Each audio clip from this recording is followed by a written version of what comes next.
someone challenged me to come up with a 6-word mission statement for your life. It's not something you can rattle off right away. It's something you have to think about. It's something that has to really reflect who you are. And for me, my mission statement is make impact by being the difference. Make impact by being the difference. And if I am doing that, then I know that I am doing what I need to do, because sometimes that changes.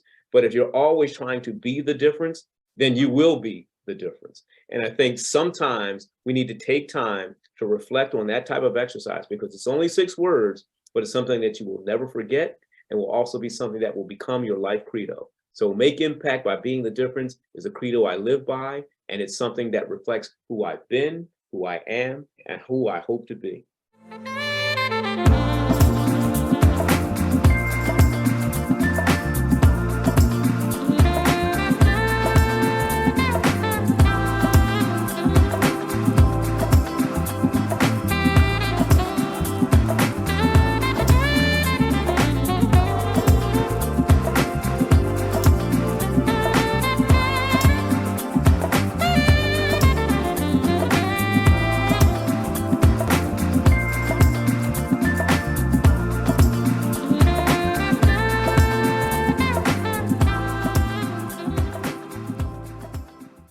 Hi, everyone.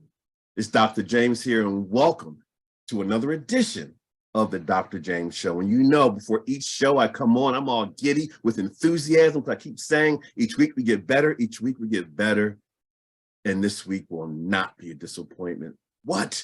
We have Pastor David William Brown. Mr. Brown, associate professor at Temple University, Lou Klein College of Media and Communication. He's into advertising, public relations. Associate professor of instruction. I could go on, but the words would supersede the picture. You wouldn't see his face. This guy is accomplished. I know Superman wore a shirt that had the S on it. He should wear a shirt with an I for impressive or an A for accomplished. Let's welcome to the show, Pastor David William Brown. How you doing, sir? Oh, great to be with you, Dr. James. So wonderful. Thank you for that one. You the hype, man. I tell you, I need to take you on the road with me. Oh, the places you go? Yeah. Yeah. Now, do you still have that black Jeep with the license plate Rev for, I forget the last part. Yeah, Red for Life, RVD Rev for life. For life. Yes, sir. Absolutely. Wow. You do your homework. Black Jeep driving it. Now, I mentioned early on when I was sharing your compelling accomplishments that you've done a lot. I'm going to jump in right away with the picture of you achieving or being given one of your awards. And please tell us what this picture is all about. Once we put it up, let's take a look. What's happening here? Yeah, wow. So I was welcomed back to my alma mater, Duquesne University, to receive a recognition of one of the folks who are starting the Duquesne University Black Alumni Network. So it was at homecoming, but it was also a homecoming for me in that I graduated there in the mid-'80s, 84, and even at that time when I started, it was not a Black student union there. So we kind of got that started, and then have tried to continue to encourage more folks to pursue their education at Duquesne. And so this was a way to recognize that now that legacy is moving forward. So it was a great honor. Well, during your Duquesne journey, did you happen to meet N squared, Mr. Norm Nixon, formerly of the Lakers?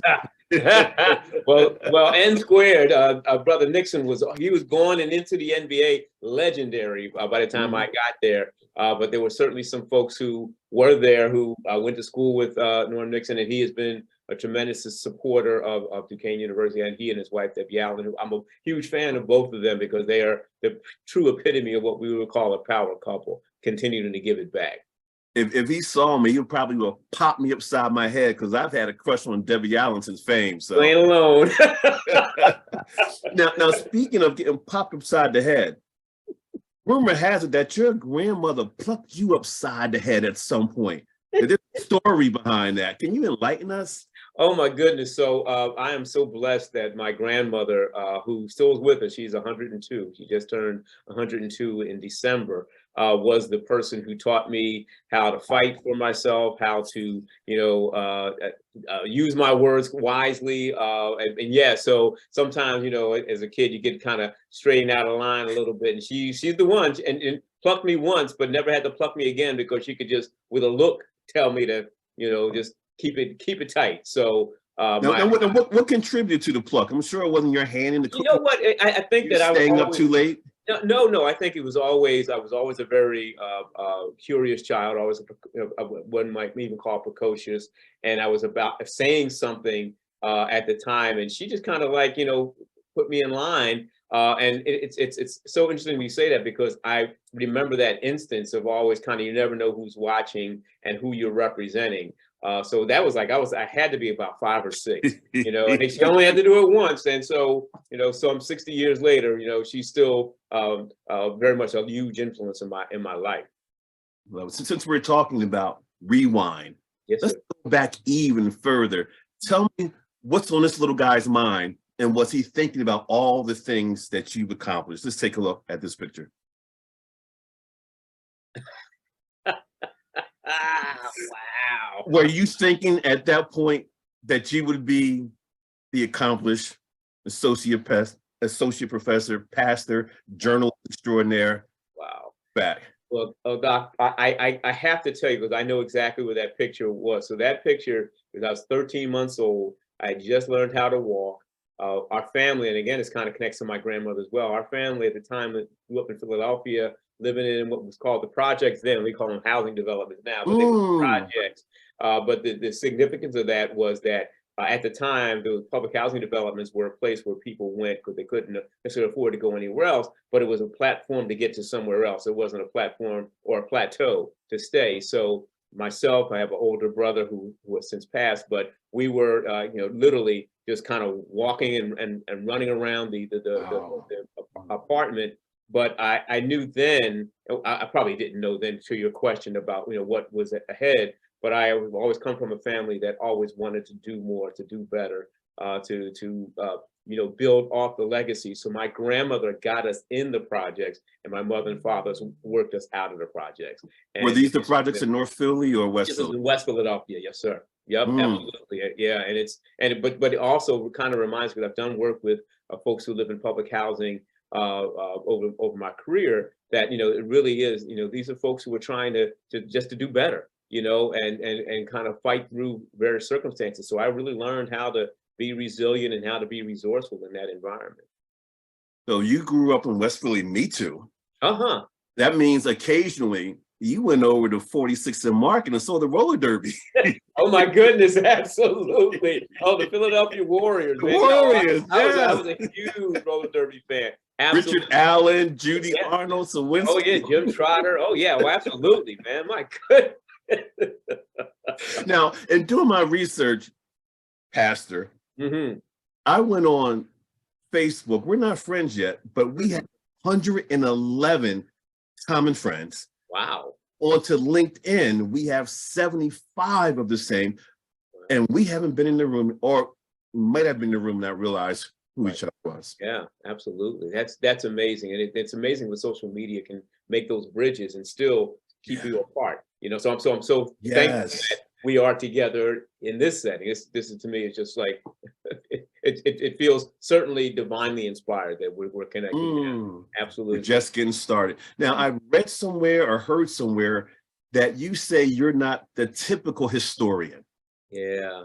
Can you fill in the blanks? Unpack that a little bit? Absolutely. I mean, I think history is a really significant part of who we are and so forth. I don't consider myself, when I say a typical historian, in that I don't consider myself academically trained as a historian, but I have come to realize how history is not only so important, but how to tell history, how to ingest history, how to reflect upon history, and also how to look at which stories are not being told in history. So for me, I actually stumbled into history from a perspective which actually kind of informs my life journey, in that I happen to be a member of the United Methodist Church. It's a mainline denomination. However, African Americans had a significant role in the formation of the modern day Methodist Church. And I got convicted. This is how I consider myself. Yeah, To be please not speak a more to that. historian. Yeah. I had a great senior a mentor, pastor, leader of mine who was asking me about my history in the United Methodist Church. And there happened to have been me as a lifelong Methodist, a whole history of African Americans in our denomination that I knew nothing about. And when he Mm. asked me about it, he kind of walked away with a little bit of disappointment, saying that you don't even know who you are.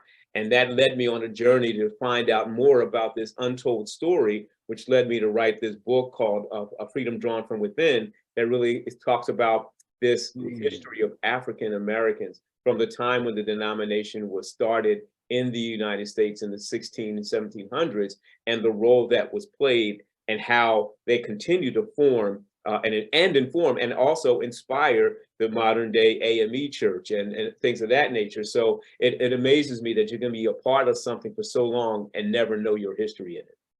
Was the opportunity he was talking about, was it a convention, the Delaware convention or something? That's it. It's called the Delaware Conference. Absolutely. So, Yeah. and what they call in the United Methodism, the word conference is really kind of like a gathering. And what it basically was, that African Americans who were identified as Methodists in that time from 1864 to 1964 were part of what's called the Delaware Annual Conference. And even though it was a segregated conference that was set, formed by the larger mainstream denomination to say this is where it will be, it became like a crucible of everything from leadership development to just it's one of those things that what man means for ill, God means for good. I think that being able to have that enable folks to be authentic, enable people to mentor each other, enable people to grow. And a lot of the leaders in today's United Methodist Church and of course the AME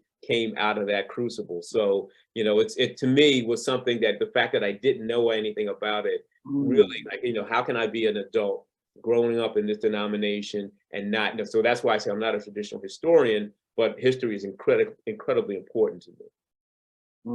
So would you say that was the turning point?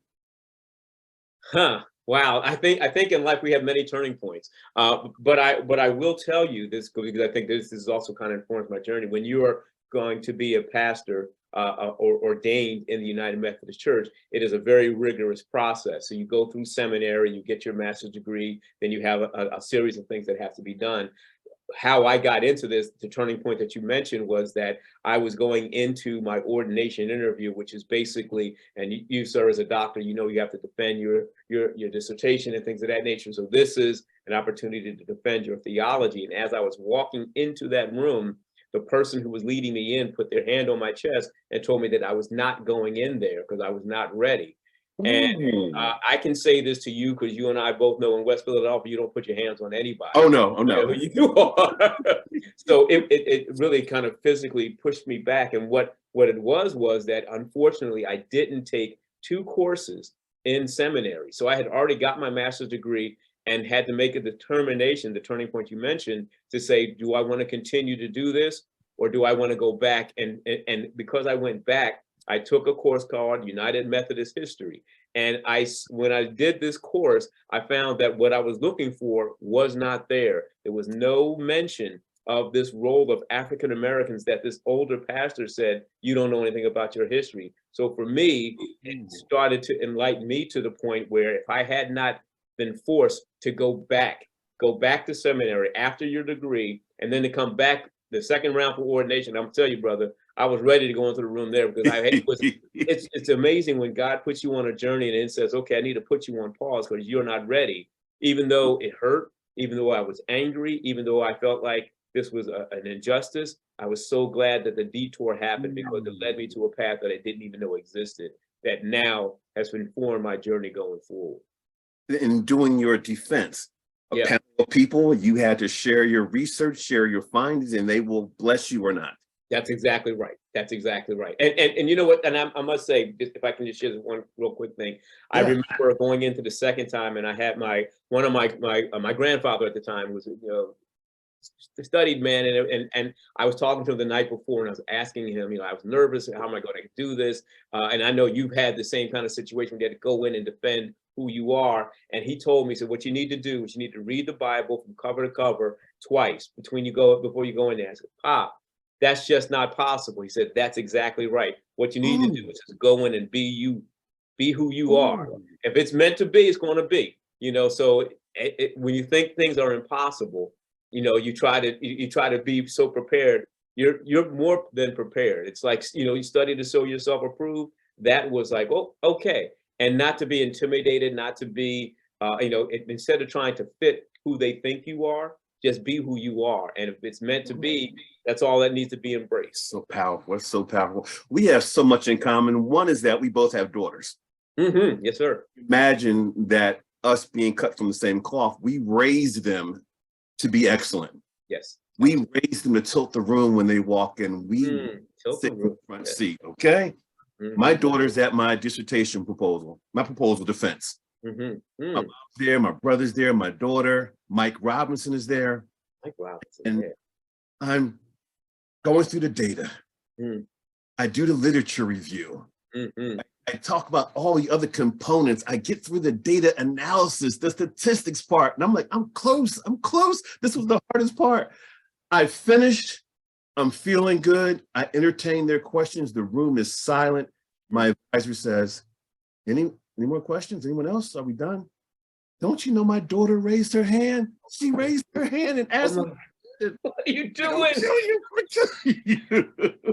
But that's what we did. That's how we raised them. Her question was very, very good. And my advisor said, okay, you want to answer? We're going to have a conversation after this. She still laughs about that today. Let's go to the audience. I see we have a question. What goals do you have or did you have regarding being a diversity advisor at a major university? What goals do you still have? Did you have regarding being a diversity advisor at a major university? Wow, that's a great question. Thank you for that question. So I have to tell a little bit of a story as to how it came to be. So in higher education, there's an organization called the AEJMC, which stands for the Association of Education for Journalism and Mass Communication. It's a very prestigious organization, and they have a Diversity, Equity, and Inclusion Award that many universities go after. I had just joined Temple not too long before that. We had submitted once, didn't make it the second time around. I was more involved with it. We wound up getting the award, and as a result of that award, we got to go to Washington, D.C., present a panel on some of the things that we are doing. It was a very good presentation, and afterward, we were at a lunch together with the deans and everything else, and folks were just, very much kind of patting themselves on the back about this award. And again, West Philadelphia, calls BS when you see it. It's like, okay, you know what? This is a great award, but it doesn't mean we're more diverse, equitable, and inclusive. It just simply means we're more diverse, equitable, and inclusive than whoever else was competing for this award. That then convicted me to say, okay, what are we going to do about that? That led to the creation of this position that I previously had called the diversity advisor to the dean. And in that, we needed to put some metrics in place, because you just can't talk about diversity, equity, and inclusion. You got to be able to work toward it. And the only thing that measures anything is going to be meaningful. So you got to have to do some things. So we looked at 4 key areas. One was how diverse we were in terms of our faculty, and looking at that in terms of, non-tenured track, tenured, and so forth. So you had to put some things in place. That's the one. The second one, we're a university. So we need to be able, and we're proudly in North Philadelphia. And sometimes people call us the diversity university. But for me, my thing is that if you come to Temple, we have to teach you how to be more proficient in an increasingly diverse, inclusive, and equitable world. If we're not doing that, then we're not doing our job. So how we train and prepare our students, that's the second pillar. The third pillar comes down to research. And Dr. James, I know that this is something that's key to you as we look at that. What type of research are we doing as it relates to diversity, equity, inclusion, in terms of we're what they call a research one institution. So we're looking at high level research in terms of looking at that. which gets to the fourth area. The fourth area is how are we practicing diversity, equity, inclusion? And in that instance, I have kind of changed that around a little bit because we talk about best practices. And I think that we should think about better practices. Best practices is a little arrogant. I think better practice is more of a dynamic because you can never do it the best. Whoever's the best will be replaced by someone that comes along. So we have to look at that as an ongoing dynamic as opposed to something that's static. So those are the four areas. But honestly, even with those four areas, diversity, equity, inclusion is not a goal to be achieved. It's a journey to be pursued. It's something that happens over time, right? So part of my role is making sure that at least in Klein College, which is one of the colleges within Temple, is accountable for living into its principles for diversity, equity, inclusion. So that, I have since moved off from that position. I'm now the assistant dean of community and communications, but my diversity, equity, inclusion portfolio is under that first word of community. So it's still very much the front and center of everything that I do. You did the D&I in the university space. I do it in the corporate space. And you said it's a journey, it's not a goal. What slows our movement during that journey? What gets in the way? Is it personal? Is it professional? Is it a combination? Wow. Can't, at least corporations, why can't we figure this out? Right. Well, I mean, I think, and I appreciate that question, Doctor, because I think that there's a couple of things. And you mentioned before about, how you train your daughters. And I love that word, tilt the room. And I think that you and I both, when we walk into the room, our presence can sometimes be viewed as either a protest or a protagonist, So, and I think that because of that, there have been, and I think that, we've been around the block, for long enough to know that, this is something that we have lived in our lives and is now just start to be formed in terms of words around diversity, equity, inclusion. And I do think that, certainly the tragic death of George Floyd in 2020 amplified those things. It didn't say, oh, now we're going to focus on it, but it became something that was beneath the surface that now became amplified. And I think not only is that our job to continue to bang that drum loudly, but certainly after the glare goes away, to keep the accountability in place. And I'm sorry to say that it's not a matter of when something else is going to happen, or if something else is going to happen, when it happens. Right. Of course, the tragedy that happened with Tyree Nichols, I wish I could say, well, now that's it. No, this is the ongoing. That's why, to your point, this is very much a journey that we're going to be on, a dynamic that will continue, not something now we have achieved it, because we only look at achieving something, and we're only going to look at it numerically. And then if we only look at it numerically, we're only looking at it in a very narrow lens. I think the complexity of diversity, equity, and inclusion, and to your point, in the corporate space and in mine in the higher education space, it has to happen at the top and all the way down. The other thing I would say very much so is that a lot of people get into this from a reactionary standpoint. Something has happened that needs to be quote unquote fixed. I don't subscribe. I mean, I've been in those situations, but I don't subscribe to that. If that's what God has provided to push you in, then that's fine. We're gonna swim in this pool together. But don't wait to jump in. Proactivity is the key. Not saying like, oh, we got it all figured out. No one has it all figured out. All right. Hang with me on this question. So it's a little long. Yes, sir. Start with the sports analogy, and then I'll shift it to the question. When I think of my Mount Rushmore, NBA players, I got MJ, I got Kareem, I got Kobe, and AI. Others would have LeBron, but that's my Mount Rushmore. Wilt may even make it. When you think about the myriad awards and recognitions that you have received, I mean, I can go through this list and read until Easter. What awards or recognition or moments make your Mount Rushmore of achievement in your profession? Wow. I would say, I'm going to try to get four. Okay. The first one was, I remember it clear as day, 1976, the bicentennial here in Philadelphia. I wrote an essay. The notion was about great Americans and how they showed the way. And I decided to write from the perspective of, had it not been someone telling their story, we wouldn't know what Americans are great. So that was my first foray into public relations. I was at the Robin Hood Dell. I had my leadership Yes. on. I was like, but that so I got to read that. So that to me led me into the path of kind of looking at, how this profession, how this discipline can play an important role in telling who we are and claiming our identity. That's to me is the first one.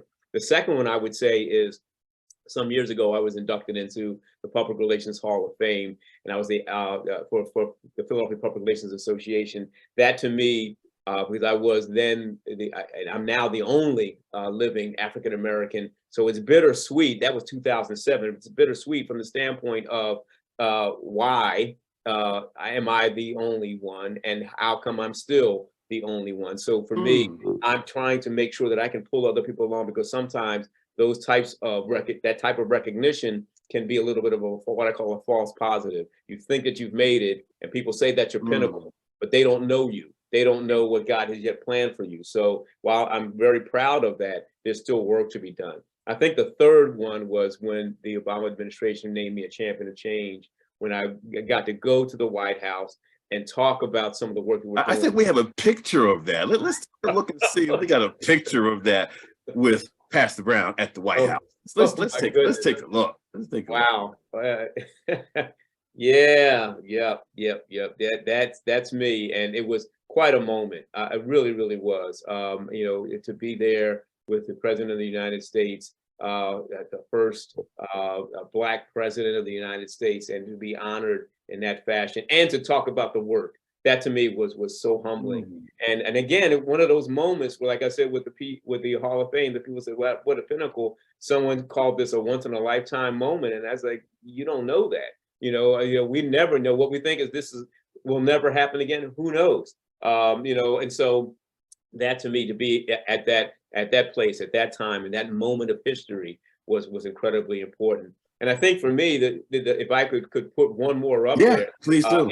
It's probably a marble face that's not yet defined, because I'm honestly and grateful for having achieved. I just turned 60 last year. I feel tremendous. I feel great, but I think God still has something in store. So even though we want to memorialize what might be that fourth pillar on that Mount Rushmore, I'm gonna let God to decide what that might be, because I think that there's still some exciting things on the horizon. Oh, I know there's some exciting things, because we did our research and we found out that you do the best version of Fly, Eagles Fly. Let's get a video of you doing Fly, Eagles Fly. Let's check it out.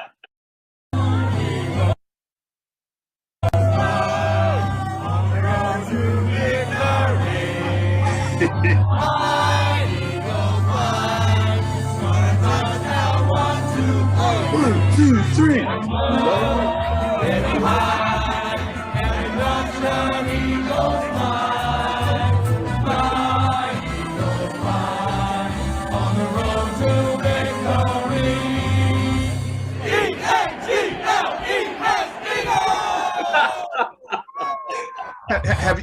Have you recovered? Because I'm barely coming out of the recovery room. What a game! It took its toll. It took its toll. I mean, I tell you what, Doc, that I hate to say this, but it was like, we had already planned the parade. Schools were already shutting down. It's like, we still had to play this game, and I was there. I mean, not there in the Super Bowl, but I was really every game, and that one, and every minute to the very end. I mean, it was a proud season, but I'm still, and you know how hard it is to get there.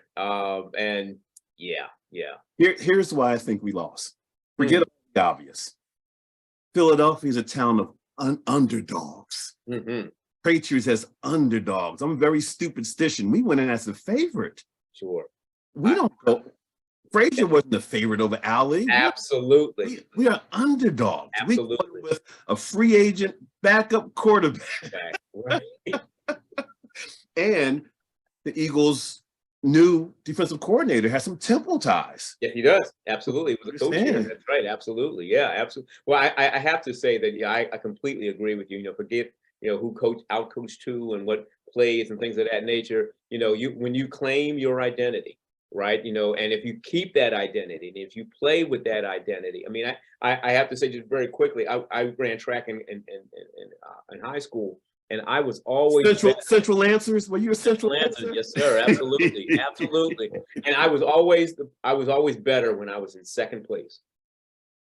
Get me to second place, because I don't like being the front runner, but I will catch you at the line. So, Mm. and I think that when you go into with that as a mentality, just in general, I've always been the smallest guy on the court. I've always been the it's so underestimate me to your disadvantage, but don't let me get so full of myself that let me know that I'm the top dog. I'd rather be the underdog. It's a much more powerful position, because you have expectations for yourself, even when the doubters have their own expectations of you. It Absolutely. felt awkward going into the game like favorite. No, No, that's not us. That's not Philly. I would go back to the audience. There's a question. This is based upon your expertise and experience. What would you say are 3 important keys for a company or person to know and do when advertising or doing public relations? Now we're going into your other. You got so many wheelhouses, man. So many. Based upon your expertise and experience, what would you say are 3 important keys for a company or person to know and do when advertising or doing PR? Wow, that's a great question. I think that I would boil it down to these 3 things. Mhm. First and foremost, number 1 rule: know your customer or know your audience. I think a lot of times organizations think that they know their audience, they know their customer. They really don't. They haven't sat in the customer's seat. They haven't done the research about the customer's psychographics or demographics. So knowing the target is critically important. Second thing, if you know your customer, then you will know what will reach what type of message resonate, because if you don't know, then you're going to be just guessing, and you're going to be shooting blanks and spending a whole lot of money and not being able to be as effective, which I think leads to my third one, is being a wise steward of the resources. You only get one shot, right? So if you know your customer and you know what's going to resonate, you need to have laser-like focus in terms of how to move those resources toward getting the customer to behave in a certain fashion. And I think, if I may, Doc, kind of like the common denominator through all of that is credibility and authenticity. If you're not credible with your audience and you have no authenticity, it doesn't matter how well you know them, how much the message is going to resonate, and how much money you got to spend toward it. They don't believe in you and you're not being authentic, it's not going to work. And that credibility and authenticity is something that is built over time, not overnight. So it does take a while, but if you kind of take that out of the equation, there's no way the equation is going to add up to where you need it to be. My research topic for my dissertation was authenticity at work. Wow. I did a lot of work there. Something I still need to do, and I'm going to ask you to be my accountability partner for this. Mm-hmm. I have written 3 books. I'm on my 4th. My is in English. My master's is in journalism. Okay. I have yet to join the National Association of Black Journalists. Interesting. Wow. I tell you what, sir. Okay. You must be in my brain, because seriously, just yesterday I was having a conversation with someone about the Philadelphia Association of Black Journalists, and because that was one of the founding chapters of the NAA. And I have been struggling for different reasons as to, I will join if you will join, and we can be each other's accountability partners. Seriously, because I think that it to me has grown in significance.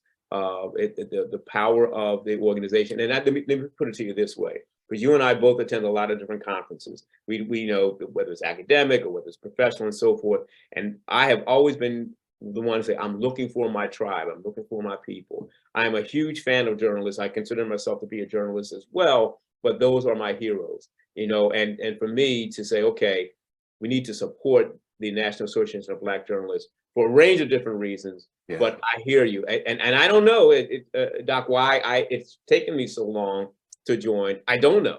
You don't have time. You've been doing it. but to your point, we all have, we have, that's a limited amount of time and money. So where we're going to spend our time, where we're going to spend our money, that would be an organization that I would want to spend both time and money to get more acquainted with. Both local and national. Yep, absolutely. I go back to your work at the university. I know behind or associated with or near every successful, every well-spirited, every meaningful person, they have some help. People Hmm. help provide peace and serenity. We have a picture of you and three phenomenal women who I think play a role in helping you stay grounded, giving you the peace you need. Let's take a look. Oh my goodness. Talk to us about them. Wow. So that's my wife and my two daughters, my beautiful board of advisors, board of critics, board of everything, man. They mean everything to me. That my wife, who's immediately in the blue shirt and immediate to my right, we've been together since really we met each other when she was a senior in high school, when I was a freshman in college. So we've been together for that long. You went on the prom. You came I did see. That's the thing. Didn't go on the prom. We didn't know each other like that then. Okay. Grew over time, and certainly my two daughters, Lauren and Candace. Lauren, as a matter of fact, that Eagle shot that you said, that was Yeah. my daughter Lauren singing with me the Eagle song. She's married, beautiful young man, and they live out in Piscataway, New Jersey. And my other daughter, Candace, lives in Brooklyn. She's in the communication field along with me, but we have journeyed together. This has been, I am so appreciative of you, as you said, as a father of girls, how much they have enriched my life, have informed my life, have inspired my life. I mean, I consider them to be, my not only my biggest fans, but I owe so much to them. I want them to be proud of me. I really, really, really do. Everything I do is really kind of a testament and a tribute to who they are in our lives. We're actually all going to be going to New Orleans together in about a week. My wife is celebrating a milestone birthday, and this is where we're going to celebrate it. So we're going to all be together. So it really is. It's such a meaningful relationship. So I love it. Let's keep the theme of celebration going. Yeah. We have another picture I want you to speak to. Let's take a look at this family shot. I believe it's a family shot, but there's some celebrating going on. Oh my gosh, yeah. Woo, boy. Yes. That is my grandmother at her oh my God, I guess that's her 100th birthday. No, that's Wow. not true. That's her 102. That just happened. The reason why I know it's her 102 is because I couldn't find in the store a 1, a 0, and a 2 for the cake. And so I had a happy birthday and 2 single candles on the cake. But that's my grandmother, my mom, my sister, my nieces and nephew. And this is so sometimes you never know how precious moments are, right? And she celebrated her milestone birthday when we were in the midst of COVID, so we couldn't see her, and there was of course no guarantee that we would get past this. But she has survived COVID twice. She was born in the first global pandemic in 1920. So she is really not only our matriarch, but she is our kind of like our guiding light, our elder of wisdom, and that just shows kind of like just one expression of our fellowship and faith together in celebrating her every day. I mean, it's literally, you don't have to wait for the milestone to make the celebration happen.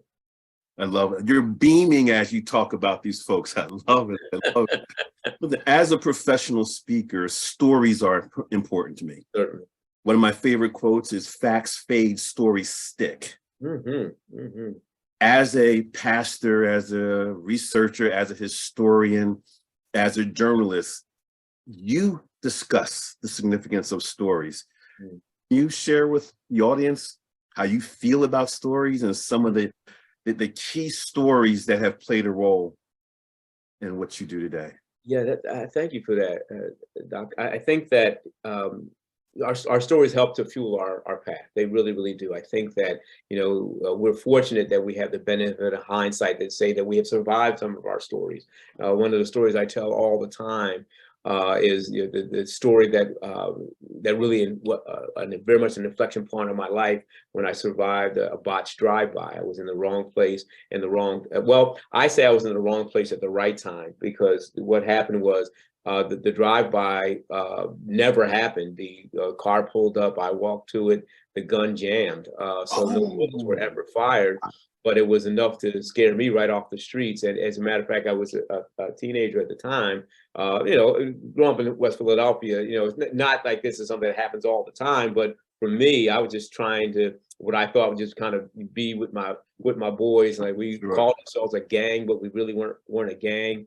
And because I was in the wrong place at the right time, it literally scared me home. I ran all the way home, and I couldn't even tell anybody what had happened because I wasn't supposed to be on those streets at that time. So what happened was then I wound up writing about that experience, and I wrote all night. I mean, and then I realized then that God had something else for me. I didn't want to just end up being a statistic on the street. And because I wrote all night, I realized that I had this gift for writing, which kind of forced me back into my studies to really, figure this stuff out. And being at Central, I wound up being the news editor for the paper. I went to Duquesne, became the news editor there. So journalism was always in me, but it had to get scared out of me as a result of being there. Now, what was so amazing, though, Doc, was that in that instance, and I have since talked about this to a colleague who does a lot of work in some of our neighborhoods, that if that had happened now, I might have been the kid that would have went after the person who tried to get me. And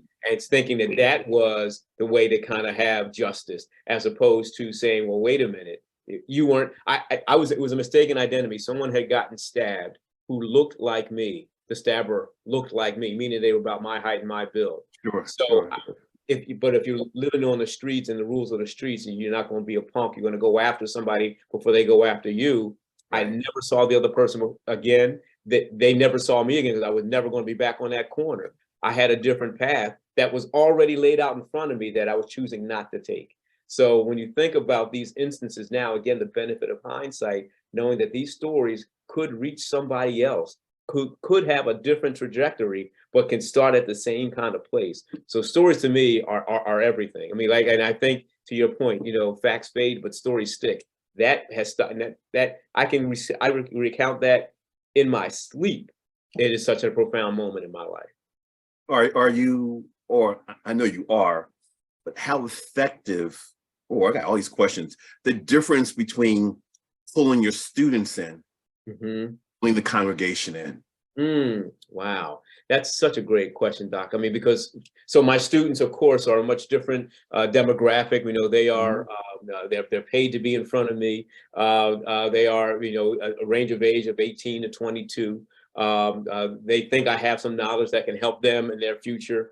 But I also recognize that I have to, for lack of a better word, entertain them. They're in front of me for a period of time, but I got to make sure that the knowledge that I'm giving them can stick and stay, to your point, because it's much more meaningful for them to take this knowledge and then turn that into something that can help shape both their profession and the world in which they're going to do it, than to recite a theorist from Public Relations Chapter 5.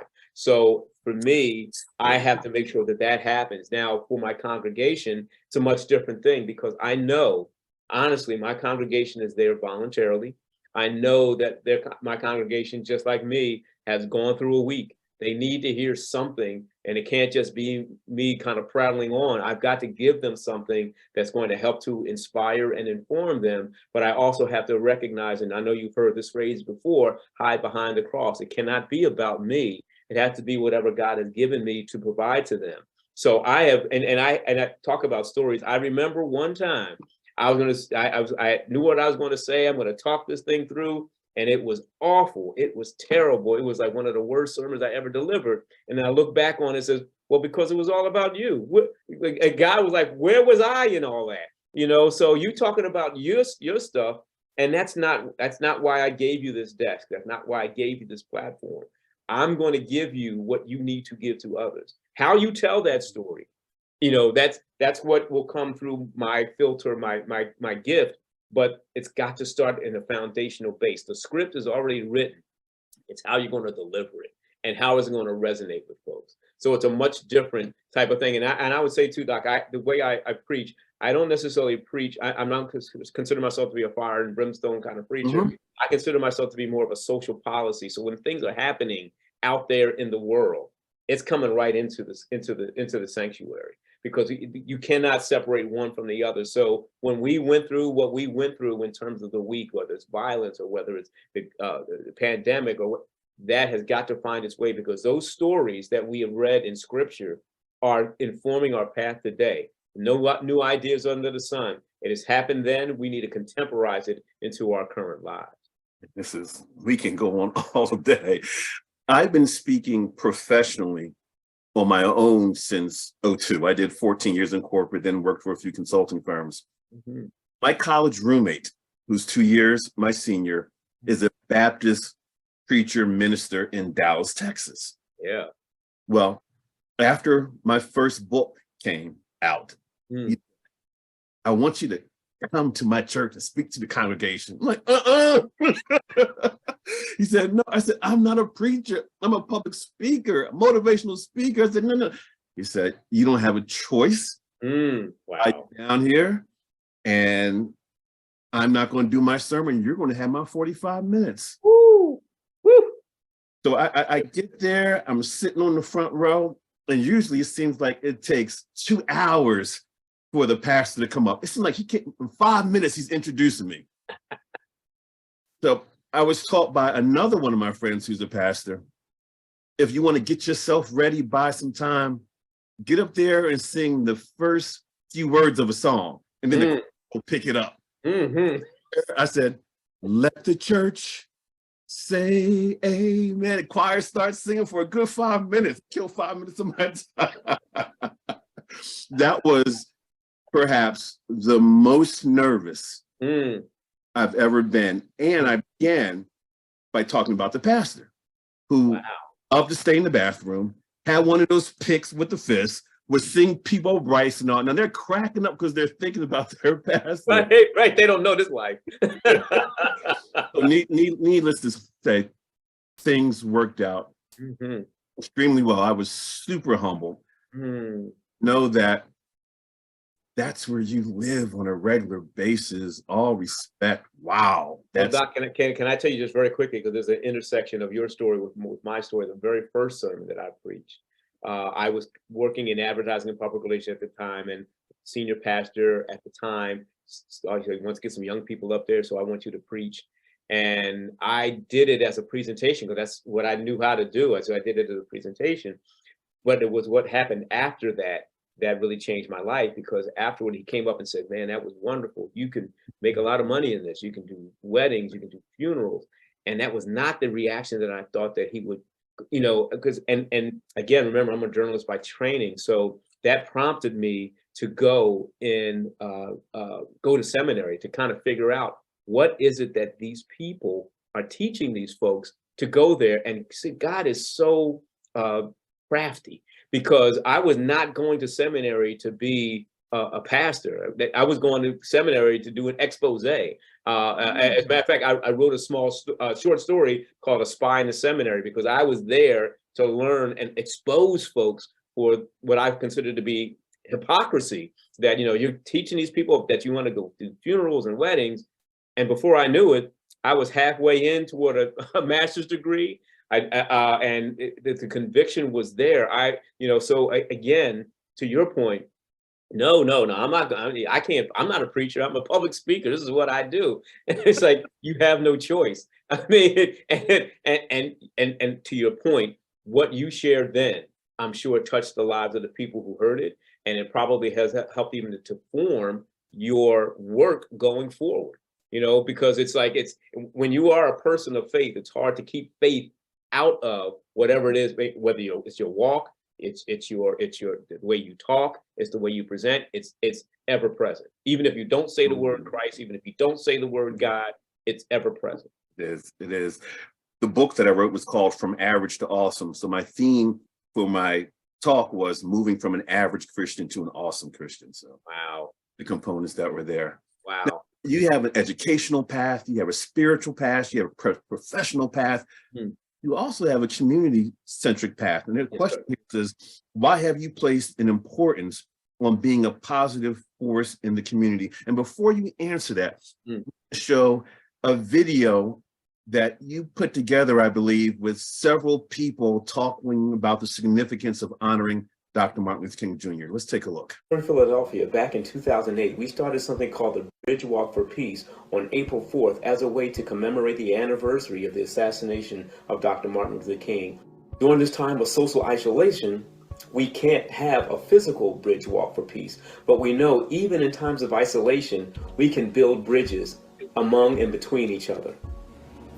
And when this happens, and when we allow freedom to ring, when we let it ring from every village and every hamlet, from every state and every city, we'll be able to speed up that day when all of God's children, Black men and white men, Jews and Gentiles, Protestants and Catholics, will be able to join hands and sing in the words of the old Negro spiritual. Free at last. Free at last. Thank God Almighty, we're free at last. My goodness. Wow. Woo. So, man. The question, why have you placed an importance on being a positive force in the community? Wow. Well, Doc, I'm going to borrow a line from what you said. I don't have a choice. I don't have a choice. The community, I am only where I am because the community formed who I am. And that excerpt was from the Bridge Walk that we created several years ago. I think it was 2008, to commemorate the assassination of Dr. Martin Luther King on April 4th. And at that time, we weren't able, because we were during COVID, we couldn't gather. So we created this that video that kind of pieced together that historic ending of the free at last speech. We're trying, as a matter of fact, on this coming April 4th, taking a little bit of a different, we used to walk across the Ben Franklin Bridge and offer a prayer for peace at sunrise, and then walk back, and we would do that every April 4th morning. Count me in, count me in. Yeah, well, this year we're doing something a little different. This year, what we're going to do is I've connected with an organization, a great new organization here in Philadelphia called Raw Tools Philly. Raw Tools takes munitions and turns them into weapons of peace. So we're taking, we hope, our plan is to take the gun that unfortunately assassinated, or a replica of the gun that assassinated Dr. King, and dismantling it and turning it into garden tools, jewelry. We want to, one of the things that's so pervasive, unfortunately, here in Philadelphia is that there's such a proliferation of guns, that this is one of the ways that we're trying to exact some anti-violence strategies, because unfortunately, Dr. King died at the hands of an assassin's bullet. We have people who are being afflicted every second of every day in cities like Philadelphia. This is our opportunity to use that milestone. As a matter of fact, it's the 55th anniversary of the assassination of Dr. King. We're going to take this gun and take 55 hits on this gun to dismantle it. And by 7:01 p.m., which was the time when Dr. King was assassinated, that gun will be destroyed and made into something that will be an instrument for peace. That's the plan. That is amazing. That is amazing. I plan on being there. So I'll collect all the data. You mentioned that in talking to the people at your church and even the students, sometimes you have to address what's happening in the community. Yes, sir. How did you address the whole Black Lives Matters? How did you address that, both within the congregation as well as with students? Because some folks were pro and some folks were all lives matter or blue lives matter. And Right. How did you address that? Well, I think that it was such a pervasive and such a powerful movement that it could not be ignored. And certainly I can't stand before any group of anybody, as I who proudly identify as Black and male, and we are one of the most endangered species, if you will, as a result of some of the types of practices that Black Lives Matter has tried to address and dismantle.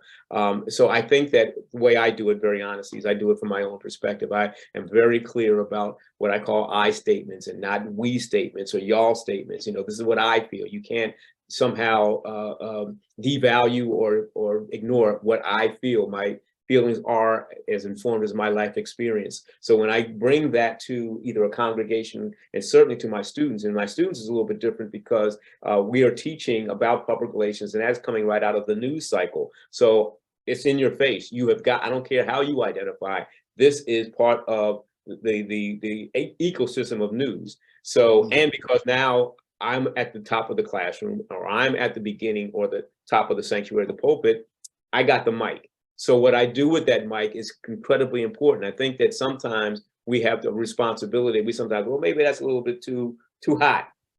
Sure. Not for me. Let's instead of lean back, let's lean in. And let's and if it starts a conversation, that would be a conversation that might not have been had otherwise. So to me, that's a valuable transaction. I love it. I love it. I know you work 25/8. Some people 24/7. You 25/8.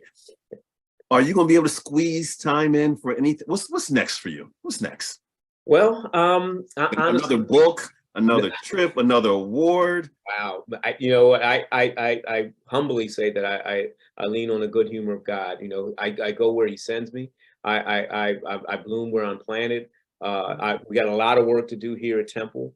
And honestly, Doc, I would say that, as a pastor in an academic setting, those roles are not bifurcated. They are very much together. We had a very tragic shooting last week where Officer, now Sergeant Christopher Fitzgerald, he was memorialized and funeralized.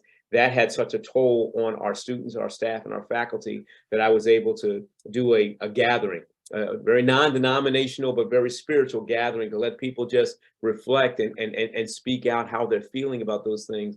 It's not an accident that you have a pastor in this position to do these things. So for me, I go where as God will send me, because it's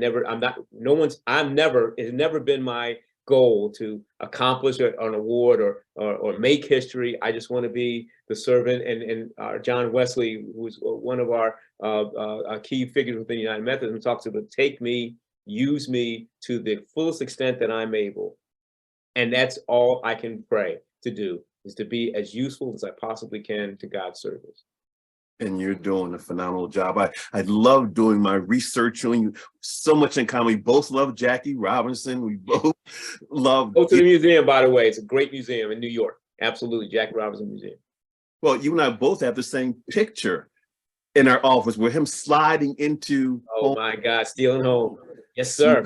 Small world. Small world. You are great in your research, man. My goodness. Come on. Excellence. Excellence. And speaking of excellence, as we wrap this up, because I know you have your next to do, yes, sir. We ask all of our guests to conclude our interview with a 30-second keynote where you think about everything you said today, things you say other places, but something around encouragement, inspiration, personal accountability, anything you can put together. Where we did a mic check, testing. We asked you to lean a little closer, and the next voice you hear will be that of Pastor David William Brown. Thank you, Doc. I think that if I could give a 30-second piece, I will use it as a challenge to everyone, because I was challenged. Someone challenged me to come up with a 6-word mission statement for your life. It's not something you can rattle off right away. It's something you have to think about. It's something that has to really reflect who you are. And for me, my mission statement is make impact by being the difference. Make impact by being the difference. And if I am doing that, then I know that I am doing what I need to do, because sometimes that changes. But if you're always trying to be the difference, then you will be the difference. And I think sometimes we need to take time to reflect on that type of exercise, because it's only 6 words, but it's something that you will never forget, and will also be something that will become your life credo. So make impact by being the difference is a credo I live by, and it's something that reflects who I've been, who I am, and who I hope to be. That wasn't a mic drop. That was a bomb. Wow. Did you catch that? Did you catch it? What? Number one, hashtag stealing it. Great with a 6-word mission statement. Phenomenal. Pastor Brown, thank you. Oh, Doc, thank you. Thank you. We just started peeling back parts of your life, Onion. I mean, you've done so much. You're so accomplished. I'm extremely proud of what you've done and what you're doing.